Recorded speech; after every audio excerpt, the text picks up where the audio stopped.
Hi, folks. This is Don Meisner with a Fishcap Fishing Report. I want to pass on a couple tips to you.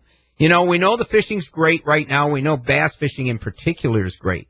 But here's a couple things that you might have missed out on, and I really think it can make your fishing better. Number one is circle hooks.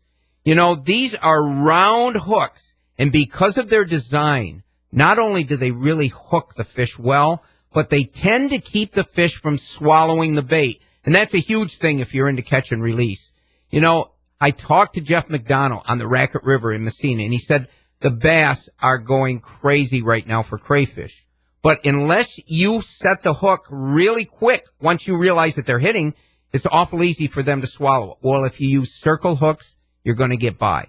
Another bait or lure that I think is fabulous, and especially for beginners, is a wacky worm. It's like a Sanko worm. You can use any type of worm, but you hook it right in the middle, and we've talked about this.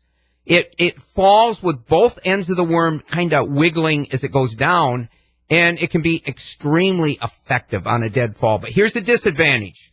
The hook is exposed. It's easy for beginners to set the hook, but it's also very easy to get snagged. Well, I found something that really works well. There's a hook guard, a special rig made just for wacky worms, that allows you to connect the wire to the barb of the hook, and it makes those completely weedless. And I got a chance to try them this way, fishing for largemouth bass, and I'll tell you what, it's changed it for me. Usually I don't use wacky worms when I'm in heavy weed cover, but this makes it possible. So the next time you go out there, the next time you're going to go for largemouth, give this technique a try. It'll just give you more in your steadily growing arsenal. Until next week, this is Don Meisner with a Fishcap Fishing Report.